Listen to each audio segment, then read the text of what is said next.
सर्वे भवन्तु सुखिनः, सर्वे सन्तु निरामयाः, सर्वे भद्राणि पश्यन्तु, मा कश्चित् दुःखभाग् भवेत्। ओम शांति शांति शांति।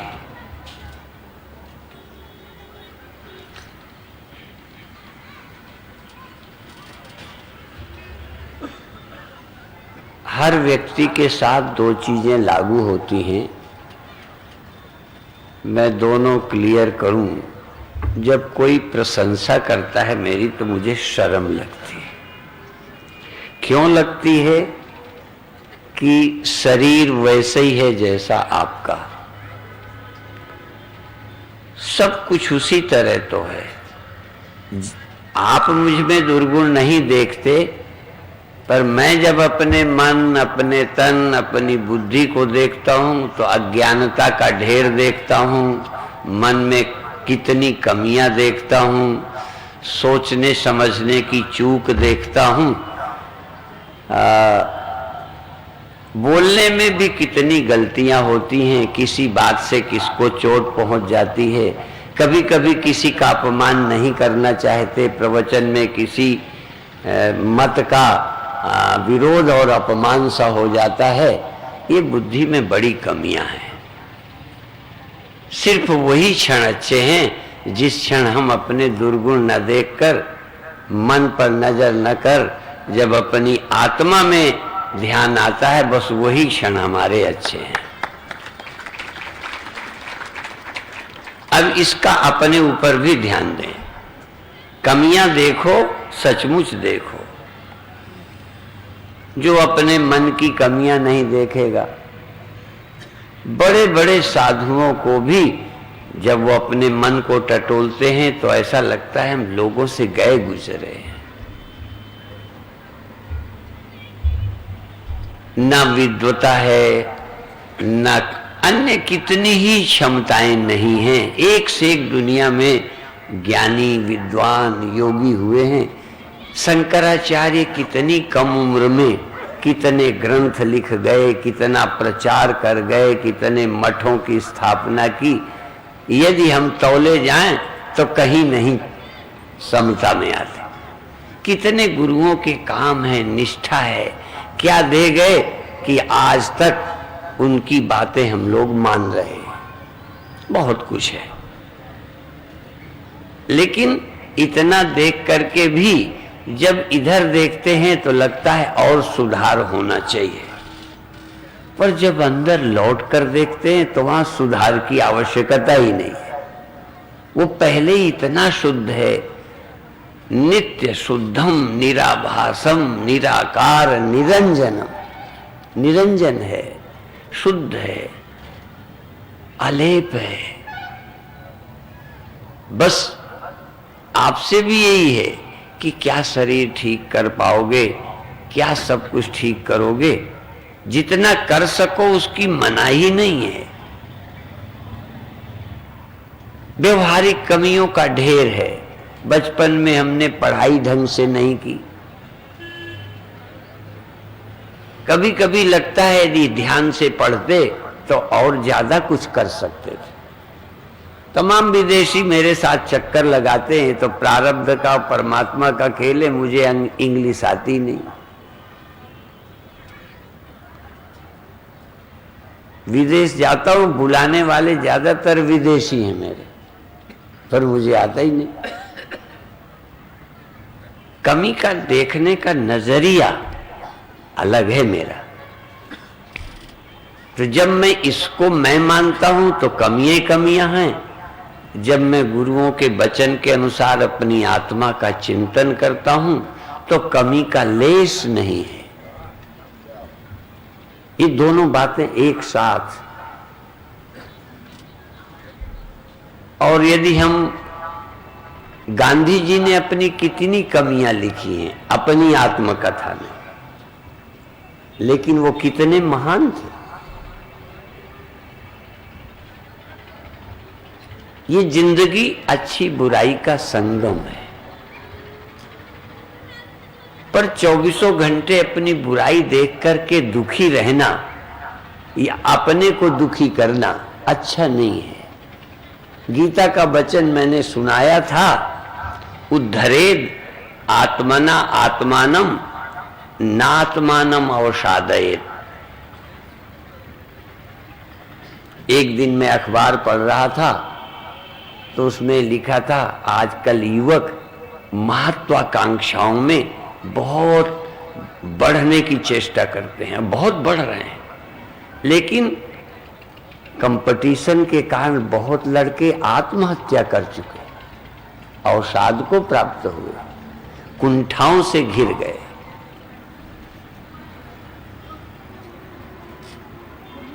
आप भी जब किसी बड़े को ही देखते रहोगे, बड़े को ही देखते रहोगे तो हीन भावना से भर जाओगे।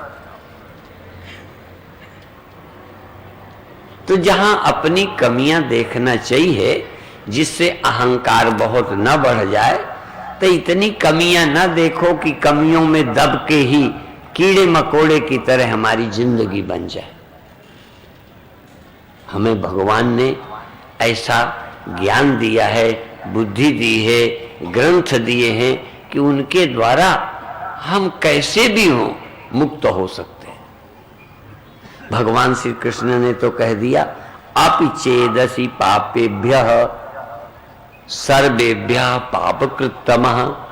जो संस्कृत पढ़े होंगे वो जानते होंगे, अपि चेद असि पापेभ्यः सर्वेभ्यः, सभी पापियों में बड़े पापी, सर्वेभ्यः पापकृत्तमः, सभी पाप करने वालों में सबसे बड़े यदि पापी हो तो सर्वम ज्ञान प्लवेन, ज्ञान प्लवेन, ज्ञान की नाव से बैठ जाओ और सागर पार कर जाओ। सागर पार कर जाओ माने दुख सुख चिंता छोटे बड़े के ख्याल को पार कर जाओ, कुंठाओं से पार चले जाओ। सर्वम ज्ञान प्लवेनैव व्रजिनम संतरिष्यसि, शीघ्र पार हो जाएगा, बहुत टाइम नहीं लगेगा। कितना बड़ा अंधेरा होता है, 1 मिनट में लाइट उसे खत्म कर देती है। ये नहीं है कि तू 50 वर्ष का है तो मैं दूर नहीं कर सकता। जन्मों जन्मों का ज्ञान अंधेरा 1 मिनट में मिटता है। अब आप ज्ञान स्वरूप हैं, समझाना ये ज्ञानी होना नहीं, ज्ञान स्वरूप हो। वंदे बोधमयम नित्यम गुरुम शंकर रूपिणम। और गुरु बोध रूप है, आप भी बोध स्वरूप है, ज्ञान रूप है। ज्ञान पाना नहीं, असल में भ्रम हटाना है। अज्ञानी होने का भ्रम, अब्रह्मता का भ्रम, परिच्छिन्नता का भ्रम तोड़ना है। पाप पुण्य ग्रंथि काटना है, देहाभिमान छोड़ना है। पाना कुछ नहीं, ज्ञान भी नहीं पाना, अज्ञानता का भ्रम है। जरा सोचना शुरू करेंगे, आपके सिवा ज्ञाता कोई नहीं है। कोई, आपको लगता है कि अनेक ज्ञाता हैं, अनेक चेतन हैं। एक चैतन्य के सिवा दुनिया में चेतन दूसरा है ही नहीं। तस्य भाषा सर्वम इदम विभाति, उसके भासने से सब भास रहा है। सब प्रारंभ करें, हम चिंतन करें, ये जो जगत प्रतीत होता है ये आपको प्रतीत होता है, इसमें तो कोई दो राय नहीं। आपको ये जगत प्रतीत हो रहा है, होगा कोई भगवान, उसकी बात बाद में करेंगे, उसको ये दिखता होगा जगत, लेकिन साक्षात आपका ये अनुभव है कि जगत मुझे दिखता है। अब क्रम से चलें। यह इंद्रियां जब मेरी अक्षम हो जाती हैं या सो जाती हैं, तब यह जगत मुझी को नहीं दिखता। ध्यान रखें, इन्हीं इंद्रियों के थ्रू, इन इंद्रियों के द्वारा मुझे यह जगत मालूम पड़ता है, और इन्हीं इंद्रियों के सो जाने से मेरे रहते, मैं चला नहीं जाता, मेरे रहते मुझे जगत प्रतीत नहीं होता। तो जगत की अप्रतीति, जगत के प्रतीत न होने पर भी मैं चेतन रहता हूं। ये नहीं है कि मैं जड़ हो गया। जिन इंद्रियों के द्वारा, इंद्रियां बड़ी सहयोगी हैं, इंद्रियों का बड़ा महत्व है, इसीलिए इन इंद्रियों को ज्ञानेंद्रिय बोलते हैं। ज्ञान के कारण हैं, ज्ञान स्वरूप नहीं है। शब्द का बड़ा फर्क है। कोर्ट में शब्द का बड़ा महत्व है। ये भी जिंदगी का फैसला करना है। एक एक शब्द पर ध्यान दीजिए। इनको ज्ञानेंद्रियां बोलते हैं, अर्थात ज्ञान के कारण, ज्ञान के साधन हैं। जैसे कभी कभी कम यदि दिखता हो तो आप ऐनक लगाते हो। निश्चित है कि ऐनक से दिखता है, नहीं कोई ऐनक न लगाता। ऐनक का उपयोग है, ऐनक देखने में आपकी हेल्प, मदद, सहायता करता है, पर तुम्हारी सहायता करता है, ऐनक देखता नहीं। जो कहते हो ऐनक देखता है वो कल बात करें, क्योंकि अभी मैं सभा में हूं। 3 से 4 का टाइम रोज दिया जाता है। लोग मिलते हैं, पूछते हैं, तो आपसे भी ऐनक नहीं देखता, पर बहुत बातें ऐनक के बिना नहीं दिखती। या दूरबीन खुद नहीं देखती। दूरबीन एक यंत्र है, खुर्दबीन एक यंत्र है, पर जब आंख से जोड़ लेते हो तो दूरबीन द्वारा वो भी देख लेते हो जो बिना दूरबीन के दिखाई नहीं देता। बहुत दूर की चीजें, बहुत सूक्ष्म चीजें दूरबीन से देखते हैं। ऐसे भी यंत्र हैं कि हम दही में कीड़े देख सकते हैं जो आंखों से हमें नहीं दिखते, पर फिर भी देखना आंख का धर्म है, ऐनक का, दूरबीन का नहीं।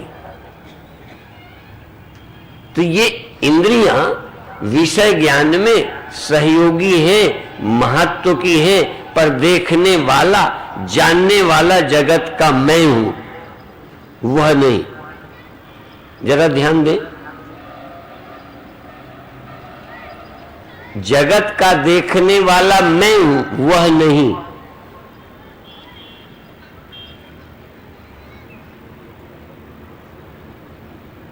अब और आगे चले। इंद्रियों में कमी आती है, कम कम दिखने लगता है। बहुत लोग ऐसे हैं, कम कम सुनने लगते हैं, तब भी मैं वही हूं, पर इंद्रियां कमजोर होने लगी।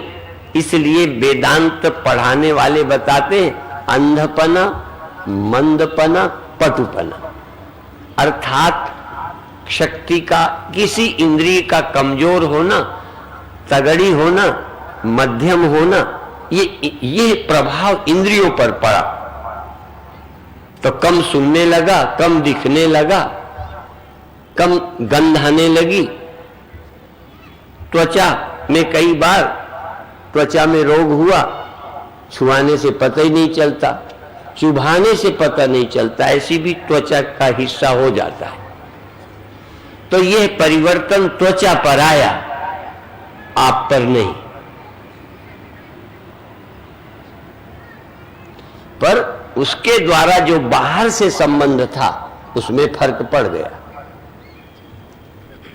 इसी तरह और आगे एक कदम उठाएं।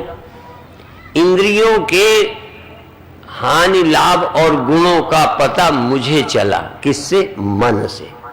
जैसे बाहर का पता चला इंद्रियों से, मन भी तब था, पर तब मन और इंद्रियां सब थी।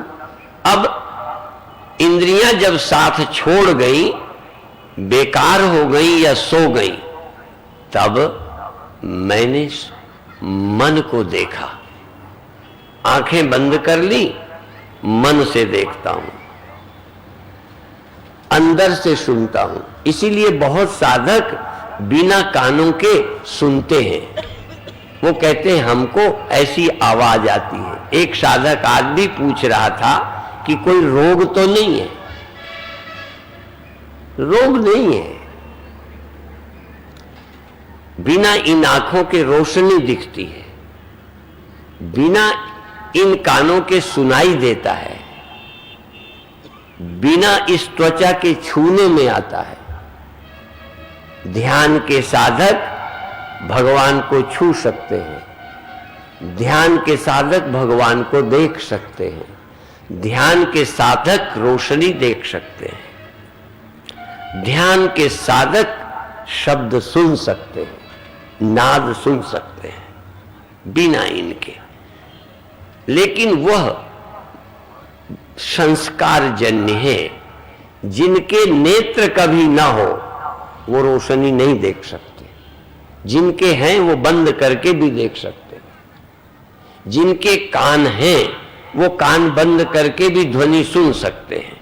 या जिन्होंने इस जन्म में सुना और देखा है वो इनके बिना भी स्वप्न देखते हैं।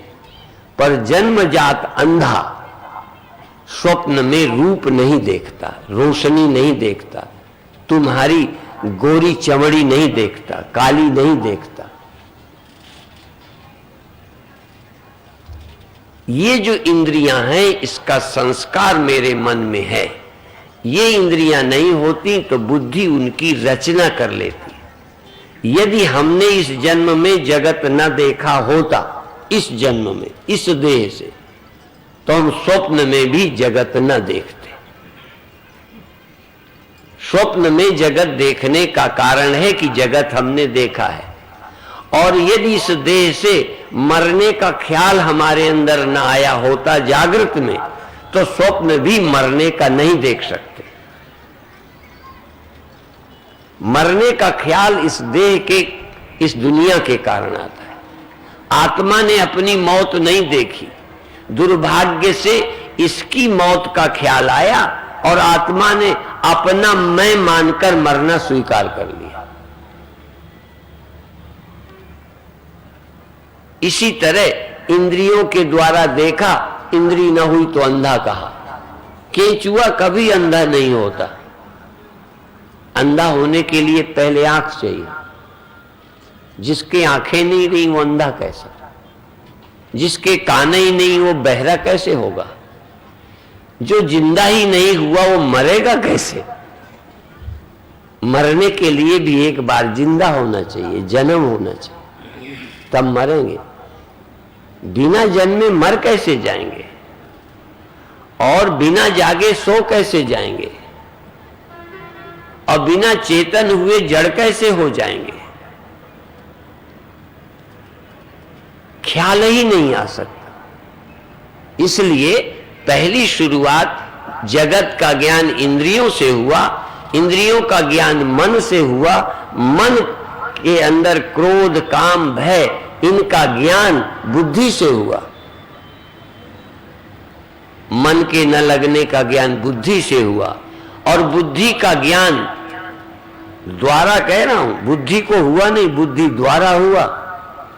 मन द्वारा इंद्रियों का ज्ञान हुआ, मन को नहीं हुआ। मन भी यंत्र है, इंद्रियां ही यंत्र नहीं है।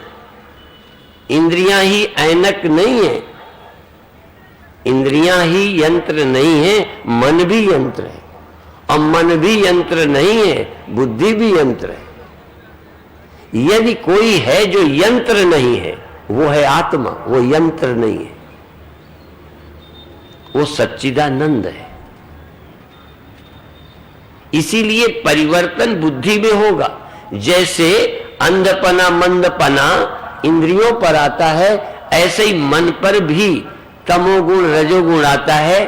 ऐसे बुद्धि में तीव्र बुद्धि, मंद बुद्धि भी आता है। हमारा एक विद्यालय है मंद बुद्धि बच्चों का। यहां भी अखबार में पढ़ा अभी कि यहां भी कोई मंद बुद्धि बच्चों का है। बुद्धि भी मंद होती है, बुद्धि भी तीव्र होती है। आज एक बालक मिला जो शरीर से कैंसर का रोगी और बहुत प्रतिभाशाली। एक दिन अखबार में निकला था कि आयु से कम है पर उसने BA-MA किया है, टॉप किया है और उसको परीक्षा देने का अधिकार मिला। उम्र के हिसाब से नहीं है पर योग्यता है। बुद्धि भी समान नहीं होती और वैसे समान नहीं होती और हर एक की बुद्धि। मेरे गुरुदेव वृद्धावस्था में कम याद रखने लगे, बोलते बोलते भूल जाते थे। हम तो इसी उम्र में बोलते बोलते आधा विषय भूल जाते, कहना कुछ शुरू करते हैं छूट जाता है और कुछ कहने लगते हैं। ये नहीं है प्रवचन करते जाएंगे, अच्छी बात कहते जाएंगे, तुम्हें समझाएंगे, पर कोई चीज बीच में उठाई, बाद में आप पूछते हैं कि आपने वो विषय छेड़ा था, बताया ही नहीं, छूट जाता है।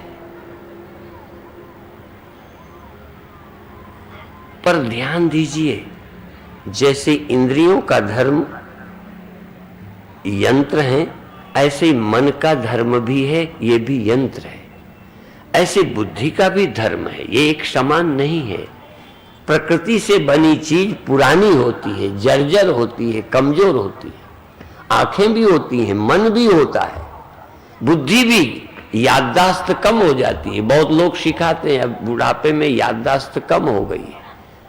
शरीर ही बूढ़ा नहीं हुआ, बुद्धि भी बूढ़ी होने लगी। इसीलिए बचपन में जितना याद होता है बुढ़ापे में नहीं याद होता। कहावत है, बूढ़े तोते क्या पढ़ेंगे। नई भाषा में पंजाब में आते हुए सन 62 में पहले बार आया और 65 से लगभग लगातार हर वर्ष आता हूं, पर पंजाबी बोल नहीं सकता, सीख नहीं पाता। और एक दो शब्द बहुत सीखे तो वैसा बोले ही नहीं पाता। मुझे अभी तक ढोलकी बोलना नहीं आया, पहन जी बोलना नहीं आया, प्राहा जी वो बनता ही नहीं। और मैं बोलूं, कितना बोलूंगा तुरंत जान जाओगे पंजाबी नहीं है। और तुम कितनी अच्छी हिंदी बोलो, हम जान लेंगे तुम पंजाबी हो, क्योंकि तुम सलोक बोलोगे, तुम सटेशन बोलोगे, तुम बबेक बोलोगे, तुम्हारा प्रोनाउंसिएशन पंजाबी का है। तो ये बताना इसलिए चाहता हूं कि जैसे इंद्रियों की क्षमता घटती बढ़ती है, मन की क्षमता भी घटती बढ़ती है, बुद्धि की क्षमता घटती बढ़ती है। और बुद्धि में जो चैतन्यता, जैसे देखना घटता बढ़ता है, देखना चेतन और आंख से मिलकर है, इसलिए आंख गड़बड़ाएगी, देखना कम हो जाएगा, आत्मा नहीं घटी। ऐसे मन, ऐसे बुद्धि, जानना कम ज्यादा हो जाएगा, चेतन कम ज्यादा नहीं होगा। पर बुद्धि के धर्म, जैसे नेत्र के धर्म से आप अपने को अंधा कान के कारण बहरा कह सकते हो, पर बहरा वही होगा जो जिंदा है, मरा हुआ बहरा होता है। कोई मरे हुए को बहरा कहेगा? मरे हुए कोई अंधा कहेगा? अंधा बहरा होगा जो जिंदा है। माने आत्मा है फिर भी बहरा है, क्योंकि कान ठीक नहीं। इसी तरह से अज्ञानी कौन होगा? जिसकी बुद्धि होगी। बिना बुद्धि का आत्मा कहीं अज्ञानी ही होता है? आत्मा अज्ञानी ही नहीं होता, आत्मा ज्ञानी ही नहीं होता। आत्मा तो चेतन होता है। आत्मा न सर्वज्ञ होता है न अल्पज्ञ होता है, आत्मा ज्ञान स्वरूप होता है। ये बुद्धि के कारण है। ज्यादा मंद बुद्धि, तीव्र बुद्धि, ज्यादा ज्ञान, योगाभ्यास से आत्मा नहीं बढ़ती, बुद्धि की क्षमता बढ़ती है। तो लोक जगत में लगता है बहुत बड़ा ज्ञानी हो गया, कोई बड़ा छोटा ज्ञानी नहीं। ये सब बुद्धि के कारण लगता है। तुम आत्मा में जाओ, ज्ञान घटता बढ़ता नहीं, पर सत्व गुण बढ़ता है, ज्ञान बढ़ता लगता है। जैसे नेत्र पर दवा डालो, नेत्रों का इलाज कराते हो ना, आत्मा का कराते हो कि नेत्र का? हाँ, वो ध्यान दो, नेत्र में दवा डालते हो ज्यादा दिखने लगता है। कई डॉक्टर कहते हैं और नेचुरोपैथी वाले कहते हैं, योग वाले, प्रैक्टिस करो, ये दवा डालो, ऐनक उतर जाएगा, बिना ऐनक के देखोगे तो आंख ठीक हो गई। आत्मा तो पहले ही ठीक थी। इसी तरह से मन के अच्छा बनने से सुख का अनुभव होने लगता है। मन ऐसो निर्मल भयो जैसे गंगा नीर। इसी तरह बुद्धि विवेकवती होती है। आत्मा, यदि आत्मज्ञानी होना है तो इंद्रियों के धर्म इंद्रियों के समझो, मन का धर्म मन का समझो, जगना सोना जानना न जाना बुद्धि का धर्म समझो। तुम वो चेतन हो जो बुद्धि द्वारा जानते भी हो, नहीं भी जानते हो। बुद्धि द्वारा जानते हो, नहीं जानते हो। इंद्रियों द्वारा देखते हो, नहीं देखते हो। जगत को देखते हो, जगत को नहीं देखते हो। नहीं देखने का कारण इंद्रियों का कम होना, देखने का कारण इंद्रियों का होना। आत्मा के न होने का प्रश्न ही नहीं है। आत्मा की अनुपस्थिति कोई ने देखी ही नहीं। अपनी गैर हाजिरी, हमने सुख की गैर हाजिरी देखी, दुख की गैर हाजिरी देखी, नींद की गैर हाजिरी देखी, जगने की गैर हाजिरी के हम गवाही हैं। अपनी गैर हाजिरी हमने देखी नहीं, और जो देखे वो हाथ उठावे कि तुम गैर हाजिर थे। तो मैं पूछूंगा कि तुम्हारा देह गैर हाजिर हो जाए तो घर वाले बताएंगे, पर यदि तुम भीतर गैर हाजिर होगा तो न माँ बता सकती है, न बाप बता सकता है। तुम्हारी गैर हाजिरी को कौन बताएगा? और यदि तुमने गैर हाजिरी बताई कि उस समय मैं अंदर हाजिर नहीं था,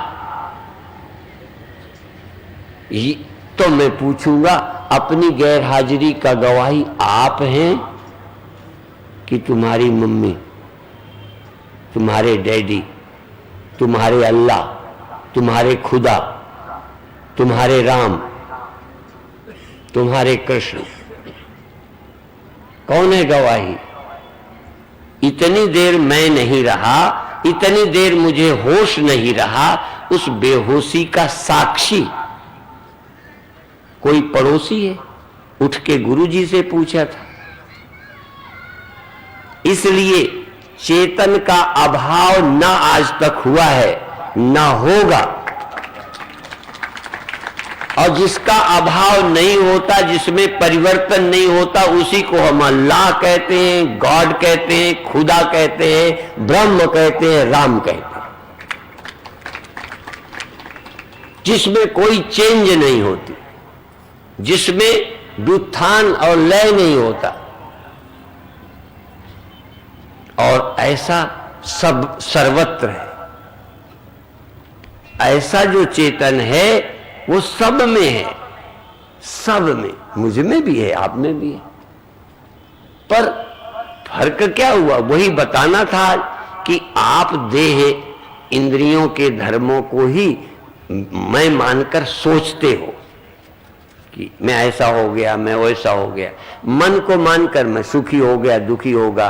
बुद्धि को मैं मानकर मैं जागा, मैं सो गया, मेरा ज्ञान बढ़ गया, घट गया।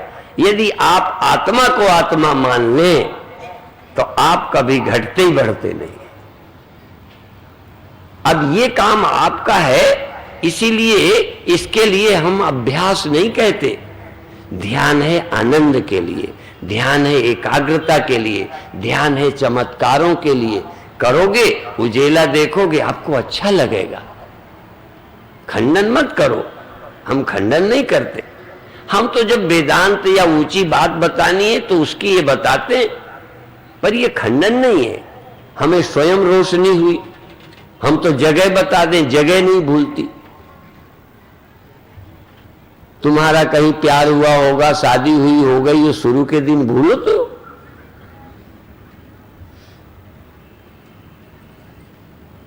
हम तो उन ध्यान के दिन भूलते नहीं। और आज जब हम कहते हैं तो ध्यान के भी ऊपर एक अवस्था है, एकाग्रता से भी ऊंची एक चीज है।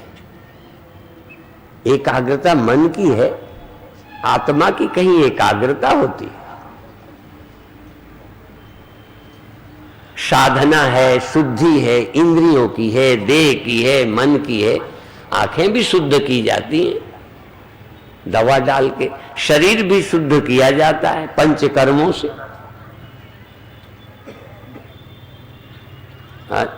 अभी इनका नाम ले रहे थे राम योगी, हम भी राम योगी। ये असल में पहले से राम सिंह है ये, और अब फिर राम सिंह है, पर चूंकि नाम पड़ गया है इसलिए राम योगी बोलते हैं। थोड़ा वैद्य की, आयुर्वेद का भी काम करते हैं, इसलिए हम लोग वैद्य भी बोलते थे। पर ये खालसा है, खालसा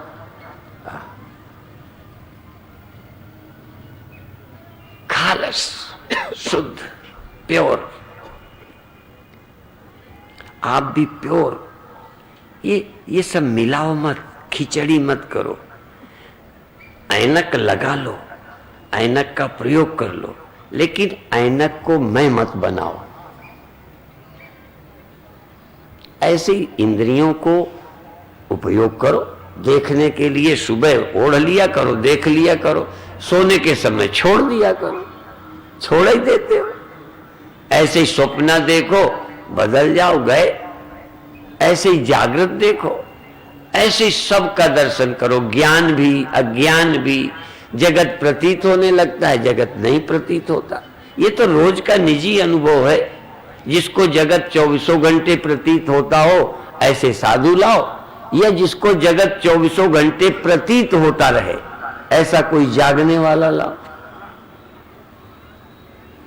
जगत प्रतीत होता एक यंत्र की तरह, परमात्मा ने प्रकृति के द्वारा ऐसी बुद्धि बनाई है, वो जगती है, सो जाती है। जैसे शरीर का धर्म है जवान हो जाना, बूढ़ा हो जाना, बुद्धि का धर्म है जगना और सो जाना। आत्मा का धर्म नहीं है। नहीं समझ आए तो प्रक्रिया पढ़ा करो, कौन किसका धर्म है। नेत्र का धर्म देखना है, सुनना नहीं। सुनना धर्म कान का है, देखना नहीं। सूंघना धर्म आंख का है, पर सूंघते तुम हो, देखते तुम हो, सुनते तुम हो, छूते तुम हो। इसी तरह दुख सुख मन का धर्म है, पर होते तुम हो मन में। तुम ना हो तो मन दुखी नहीं हो सकता। जैसे तुम हट जाओ तो आंख को धर दो, ऐनक को अपने से निकाल के धरो और कहो पढ़ो किताब। ऐनक कहीं किताब पढ़ता है? ऐनक के पास चेतना ही नहीं। रोशनी कभी देखती है? रोशनी बनी रहे, आंख ना हो तो अब पटियाला दिखेगा ना सूर्य की रोशनी में। रोशनी के होने को भी आंख हो तो रोशनी से जगत दिखता है। ऐसे ही अंदर जो रोशनी दिखती है, तुम चेतन हो तो रोशनी, तुम मर जाओ फिर हो जाए रोशनी। रोशनी कोई आत्मा है। पर जब साधक को ध्यान लगाया जाता है, रोशनी दिखती, अच्छा लगता है। हमें भी लगा है।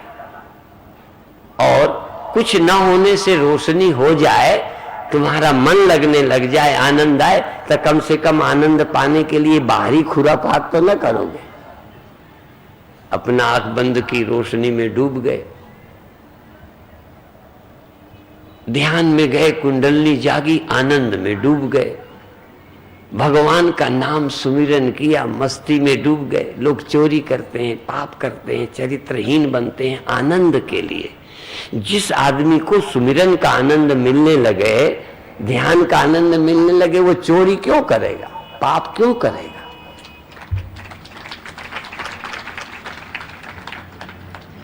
सारे पापों का जन्म आनंद के लिए है। कभी बेटी के लिए बाप का किस्सा छपा। पहले जब हम एक नीति शास्त्र पढ़ते थे, धर्मशास्त्र, कि पिता को भी पुत्री के साथ अकेले नहीं रहना चाहिए, तो लगता था ऐसा भी कभी समाज हो सकता है। अभी अभी हम लोग पढ़कर मानते नहीं थे कि इतना, लेकिन आज वो भी समय आ गया। क्या हम अपनों की चोरी करें? अपनों की काहे के लिए? क्या हो जाएगा? आखिर बहुत धनी हो गए जो, उनका क्या बढ़ा है यही बता दो। ना चिंता कम हुई, ना दुख कम हुए, पागल जरूर हैं। नहीं हुआ क्या है? और इस पागलपन के शिकार बड़े बड़े समझदार हैं। अब बड़ा कहलाने की भूख।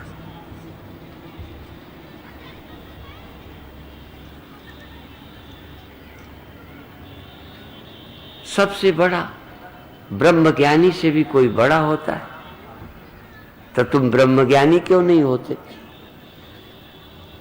धनी के बड़प्पन का नाश हो सकता है, पद के बड़प्पन जा सकते हैं, दिमागी समझ जा सकती है, जो कुछ है जा सकता है, पर आपकी आत्मा आपको कैसे छोड़ेगी? क्या एक आप है, एक आपकी आत्मा है? आप है, आपकी आंख है, जा सकती है। आप है, आपका धन है, जा सकता है। आप है, आपका कपड़ा जा सकता है। आप है, आपका देह जा सकता है, पर आप आपको छोड़ कैसे देंगे? आप मन को छोड़ सकते हैं, आप ध्यान को छोड़ सकते हैं, पर ध्यान छोड़कर जहां तुम होगे तुम होगे। तुम अपने को छोड़कर कहां चले जाओगे? आत्मा का त्याग हो ही नहीं सकता, आत्मा का नाश हो ही नहीं सकता। और तब भी तुम लोग कहते हो हम मर जाएंगे। जरूर आपने अपने साथ मरने वाले को पकड़ रखा। मरने वाली चीजें, जाने वाली चीजें, दुखी होने वाले मन को पकड़ के मैं दुखी हो जाऊंगा। आंखें पकड़ के जहां देखा तहां अंधे भी हो, देह को पकड़ के जहां जिंदा लगते हो, ध्यान रखो, देह को पकड़कर जहां जीवित हो, और चूंकि देह को पकड़कर जीवित है इसलिए मरो। बुद्धि के द्वारा चूंकि तुम ज्ञानी हो इसलिए अज्ञानी हो जाओ। यदि तुम ज्ञान स्वरूप हो, ये बात क्लियर हो जाए, तो अज्ञानी होने का प्रश्न ही खत्म हो जाता है। कोई अज्ञानी नहीं। एक बार यदि बात स्पष्ट हो जाए तो फिर दोबारा कोई अज्ञानी नहीं होता। स्मृति विस्मृतियां होती हैं, रखी हुई चीज भूल जाते हैं, चूंकि चीज है उसका दिमाग में मेरे प्रभाव है। इसीलिए कभी कभी हम कहते हैं जल्दी में आपका ऐनक भूल जाता है, जल्दी में आपकी किताब छूट जाती है, जल्दी में कई बार हम बाथरूम गए तो सब पहले तैयार किया, मंजन भी, वो भी, सारा साबुन भी, और जल्दी में कपड़े उठा के चले गए, साबुन बाहर रह गए। ऐसा तो शायद आपसे भी होता होगा कभी। और मैं अपनी इसलिए बताते हूं कि तुमको भी बताने में बेइज्जती न लगे। नहीं तो कई लोग कहते नहीं ऐसा होता है, ऐसा कोई बुलाओ जिससे भूल नहीं हुई, जिसने सामान नहीं भूला, जिससे गलतियां नहीं हुई।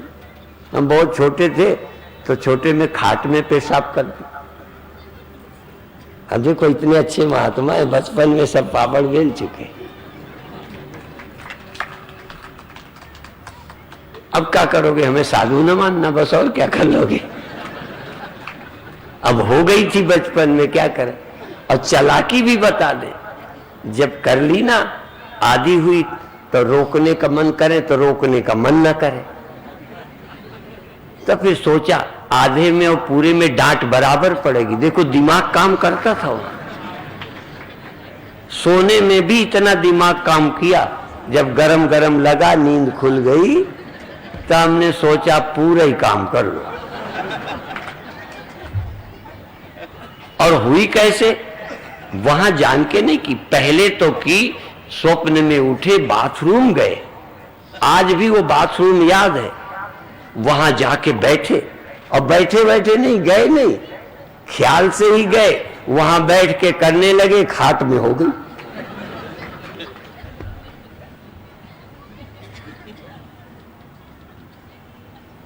तो अब तो तुम ज्ञानी नहीं हो सकते, बचपन में पेशाब किए, अब ज्ञानी नहीं हुए, कभी कभी गए थे पेशाब करने, दूसरी भी हो गई थी।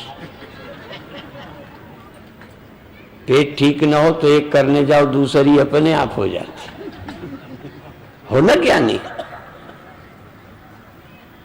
किसकी बात करते हो, इस मांस के लोथड़े की?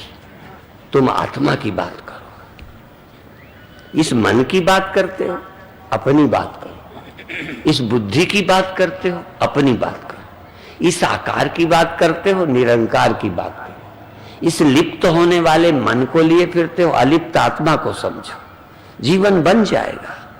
और इसी धरती पर, इसी हालत पर, इसी शरीर के रहते मुक्त हो जाओगे।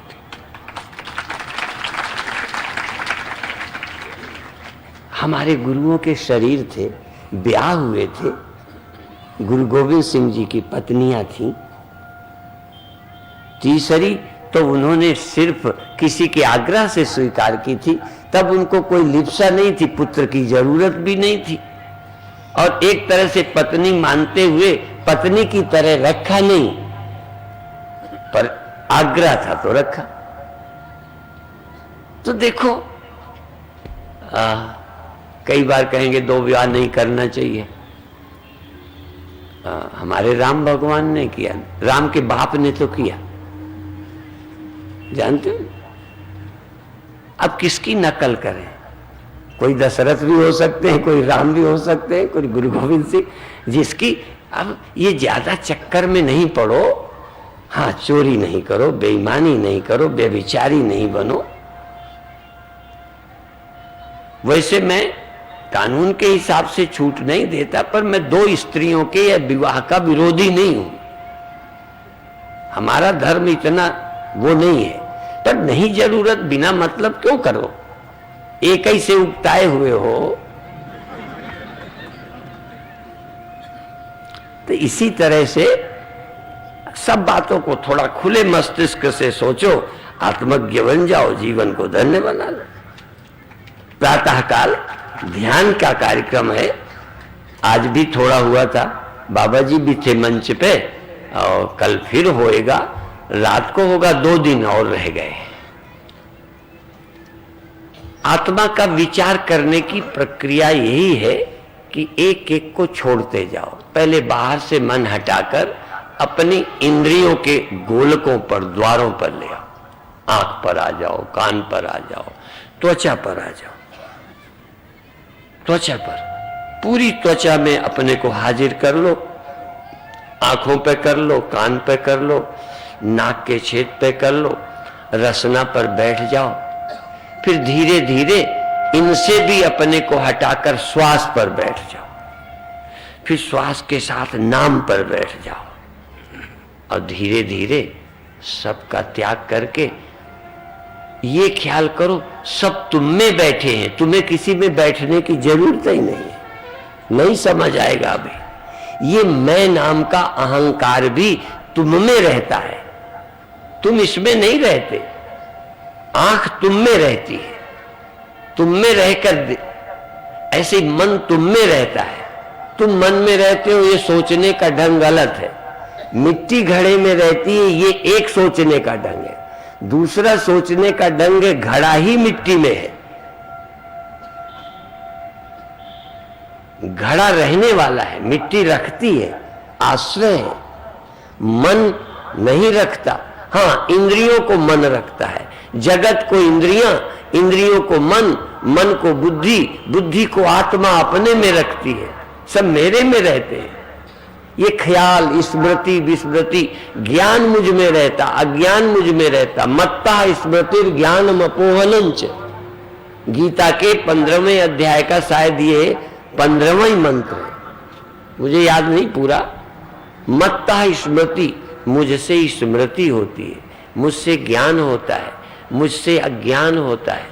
अज्ञान किसका होता है? मुझसे मेरा अज्ञान नहीं होता, मुझसे अन्य का ज्ञान हो जाता है, अन्य का ज्ञान हो जाता है, अन्य का ज्ञान होने लगता है, अन्य का अज्ञान हो जाता है।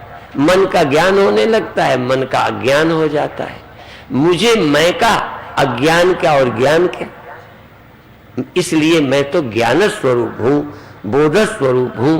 इतना ही अभी कहेंगे, अभी छुट्टी करेंगे, कल प्रातः फिर आइए। कल रात की सभा में अन्य सभी महापुरुषों का आशीर्वाद लीजिए। किसी की भी वाणी, हमारे एक संत से सुना था, सच्ची बात है कि कुएं में कोई चीज गिर गई तो एक वो लोहे का होता है, आड़े टेढ़े कांटे होते हैं, रस्सी बांध के डालते हैं। तो एक ने पूछा इतने कांटे क्यों होते हैं, एक ही क्यों नहीं?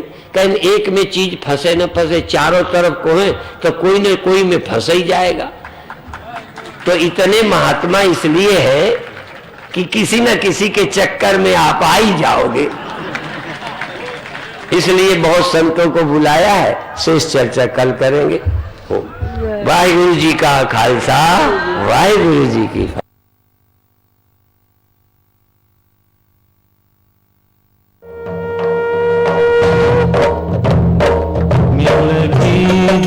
सतगुरु आरती मिलती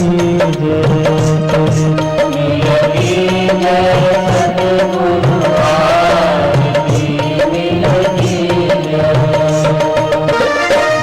जिनकी चरण कमल रज सुंदर, जिनकी चरण कमल रज